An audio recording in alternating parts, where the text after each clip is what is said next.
Hello to the world and anyone out there who's watching. I'm the amazing Tomahawk Tribe, the J-Cat guy, and the first Little Big Planet game is my favorite game of all time.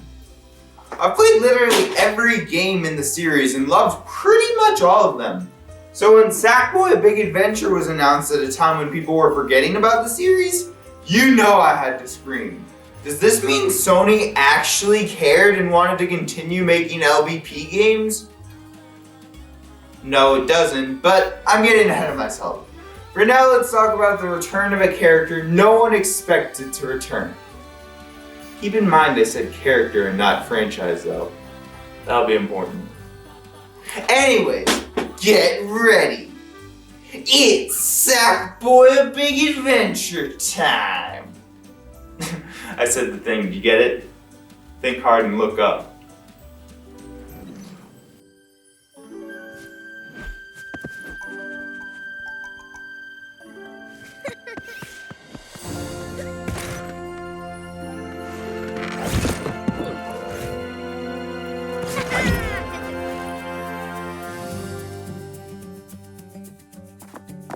Please buy this game. I'm starting with that because I know a lot of people didn't and decided to hurt themselves instead. Not only is this a damn good 3D platformer, but supporting this game shows Sony we want games like this. I don't just mean Little Big Planet or even Sackboy games specifically, I mean games like this in general. This is the type of game no one really makes anymore. I'm not gonna pretend this game's flawless, far from it in fact. But more games like this need to be made by big AAA studios. In Sackboy: A Big Adventure, or Saba as I'm never going to call it again in my life and neither should you, you play as Sackboy, who actually has a personality this time and sounds like Gumball for some reason. So this guy named Vex, who looks like Jack Skellington, cheated on Sally and had fun with one of the Horde from karting, decides he wants to destroy creativity because he's an LBP villain, and takes all the Sack people from the village of Loom to help him build his topsy-turver. Except Sackboy, so it's up to him to save Craft World. Again? It's never made clear if this is LBP Sackboy or if this is supposed to be his own thing, but it leans more towards the latter. Honestly, I was kinda expecting more story than we actually got for some reason. There's some surprisingly well-produced cutscenes and some twists towards the end, but the story insists on being a platformer story. It's fine. The only time I play an LBP game for the story anyways is for the movies people make, but they just made it seem like they do more when promoting this game when they didn't. But as you can see, that's not the focus of the game. It's the gameplay, and honestly, this turned out a lot better than I thought. The first thing you'll probably notice when you start playing is how tight the controls are. I'm not saying you're controlling Meat Boy or Madeline here, but compared to the original games, you feel much more in control. For those of you who've never played a Little Big Planet game before, you should know that the games have notoriously floaty controls, to the point where I've heard people say it's a turnoff for them. But here you jump quick and you land quick and it's noticeable, and I had to start with that. Oh yeah, you could also do anything you could in the main games, which to be fair is technically limited to jumping and grabbing, along with a whole long list of moves you'll never use for some reason, but since you'll never use them, they aren't important. As you can see, and as I've already said, the game's a 3D platformer instead of a 2D one, and you're probably looking at this footage like, Tom, this is just a reskin of Mario 3D World. See, that's just not true. They definitely got their inspiration from somewhere, but honestly, the theme of Little Big Planet sets this game far enough apart for it to seem like its own game. The levels all have that handmade feel the series is known for. Sackboy's moveset is very different from Mario's or Luigi's or Peach's or Toad's, and the power-ups feel more like ones you'd find in an LBP level. So before you tell me this game's too derivative, play it for yourself. Trust me, it's worth it. I have two main problems with the way this game was designed though. One is the Dreamer Orbs. They're basically balls of creativity that appear in the Imagisphere that are used to stop the uproar, which is this game's way of gating progress. In other words, they're the teensies from Rayman Legends. While they aren't usually too well hidden, they're almost always off the beaten path, and you need them to beat the game. I get that this is more of a personal thing, but I really don't like going out of my way to look for something designed to pad an already decently length game every time I play a level. Oh yeah, you need the majority of them to get the game's kinda, sorta, not really true ending. Again, it's a me thing, but personally, I had a bad experience with Rayman Legends, and forced myself to get most of them this time because of it. So, I did. The other less subjective thing is that the game gets pretty repetitive pretty quick. I'd say right after World 2 starts. I don't know, it just kind of feels like they're finding new ways to make you do the same stuff. Some games are great at that, like A Hat in Time and in a different genre, What the Golf come to mind. But here they don't have those scenarios that those games did so well. That would be fine if the levels weren't samey, but they kinda are. A lot of them reuse gimmicks and obstacles and just find different ways to mash them together. But there is one gimmick they reuse that never gets old. There are some levels that are scored to music I can't play here because of copyright, and that's the best kind of music. The first time they do this is with Mark Ronson and Bruno Mars's Uptown Funk, and it really caught me off guard. Like, the fact that Uptown Funk is now an LBP song is kinda incredible.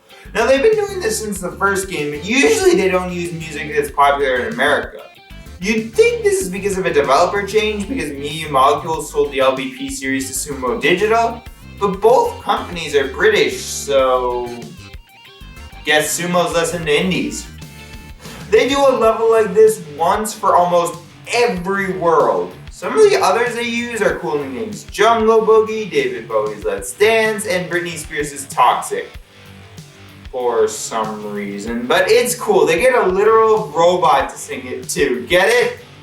I thought it was funny. But anyways, there's also side levels that you unlock as the game goes on. Quick out of the way, none of my friends are into LVP or even want to come to my house, not for the reason that statement implies, so I never tried the co-op levels. I could play online since they added that post-launch, but my social anxiety says otherwise. Sorry, look elsewhere for an opinion on multiplayer. I'm sure it's great though. The remix levels are kinda stupid though. Basically, they have you run a modified chunk of a level you already played but timed now. Times aren't really my thing though, as you'll see in a second, hint hint, and these take less than a minute to beat if you do it first try. Get those dreamer orbs though. The lamp levels, I don't know what they're called, are pretty fun, I'll admit. You know how in Mario you can go to a toad hut to get more lives or mushrooms or whatever? That's this, just with collectibles, which is this game's currency that I'll get to later. The challenge is different for each world, and you can't technically lose, so these were fun. Can't say the same for the Knitted Night Trials, though. Even down to the concept, I fucking hate these. The Knitted Night Trials are thankfully optional levels where you have to complete a difficult obstacle course in a certain amount of time. And if you do good enough, you get those oh so special Dreamer Orbs. They aren't technically that hard, but when you factor in that strict time limit, that's when I really want to pull my hair out. The time required to get the gold in every Dreamer Orb for that trial is best obtained in a very specific way. You think, just roll, which is this game's equivalent to a sprint, but that throws off the timing of the obstacles, and now you have to do things differently, and you're better off doing it the way they want you to. I did all of them, but you'll never make me finish the last one. I don't want to spoil anything, but did it really have to be that long? How about we talk about something less frustrating? The costumes. I haven't had this much fun with the costumes since the original Little Big Planet. I'm not even sure what it is, but putting on a new costume only to go, that would go cool with. But what if? looks cool. Let's go with that. Was a feeling I'd completely forgotten. I don't think I'm exaggerating much when I say I spent about a fourth of my playthrough making costumes. Okay, maybe I am exaggerating, but if I went with my gut, it'd be a third. There's even paints you can add to each costume, replacing the sticker method used in the mainline series, because you don't have stickers. I mean, you do? But they're forgetting all the dream orbs in the level. I never want to say dream orbs again.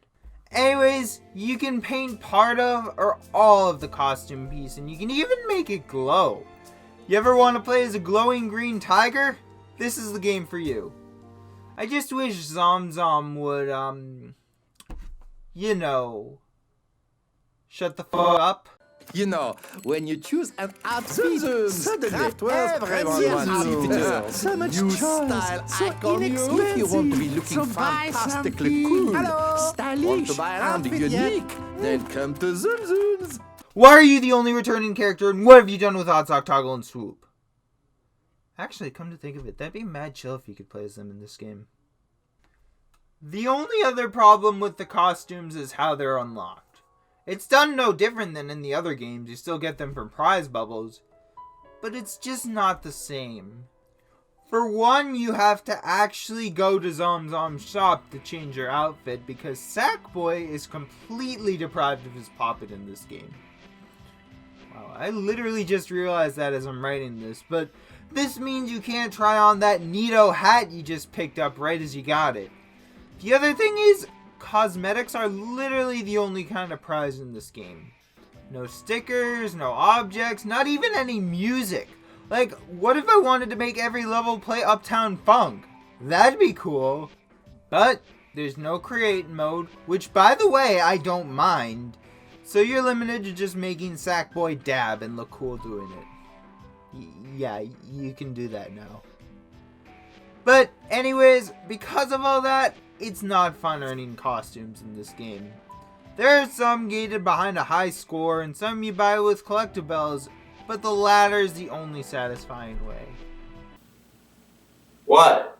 Oh, you want me to elaborate? Nah, I'm trying to make my videos shorter since no one ever watches past the first minute. I know this!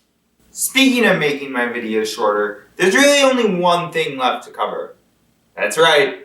Coming full circle. This is probably gonna date this video, but it really upsets me that no one really cares about this game. Its marketing campaign was nearly non-existent, and it came out when the PlayStation 5 launched. In other words, it was a forgotten character barely marketed versus Spider-Man and Demon Souls. I even hear more people talk about Godfall in this game. Technically speaking, you could add the entire PS Plus collection to this list while you're at it. It saddens me to say this, but this game never stood a chance. With the way Sony handled it on top of harsh competition, I'm not sure we'll see Sackboy again, and that's sad. But what a lot of people don't get is that people actually still care about Little Big Planet. Like, a lot of people. To this day, people still play the game and make levels. It's a lot smaller now, but there's still people. And as of writing, the servers are still up, just not for PSP and carding. And the games themselves still hold up. It's just a bit scary now that the PS5's out and people are going to start to move on. You can play 3 on there, but it's a lot more buggy on next-gen hardware. So I can't help but feel like people will start to move on. The servers will shut down. And a part of not just me, but a massive community of people will be lost. So I hope I convinced at least one of you to buy this game. I know it was a bit critical in some areas, but trust me, this game is more than worth your time. I know I don't have a following almost at all, but maybe, just maybe, if enough people learn about this game and end up buying it, we can get LBP4. Or hell, maybe even remasters of the first 3 games.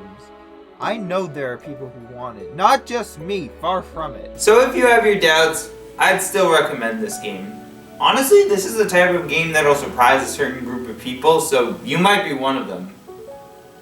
I mean, it's technically not full price anymore, so I'd say give it a try. Also, I'm not doing scores anymore because I'm not good at backing them up. Just saying. Anyways, if you like this video and you want to see more Tom, like this video, maybe subscribe. Honestly, the whole point of this video in a way was just to get people to like get this game. Really, that was it. I just didn't want to be biased about it. I didn't want to say, oh, this is like the best game ever, 10 out of 10. You need this game. This game will save your life. No, this game is just a platformer that's really fun. But the thing is that if more people buy this game, then like Sony knows that there's a lot of people out there who still like Little Big Planet and still play Little Big. And to be honest, there is. But the thing is that like the future of Little Big Planet in general has been uncertain for like the longest time. But now it's like really bad, and I don't want to see it go. This game is our last shot, and I can only hope it's not too late. Anyways, I'm just gonna ask the question I'm asking to every one of my videos, but no one knows the answer to, not even me, and that question is, are you sure you want to quit?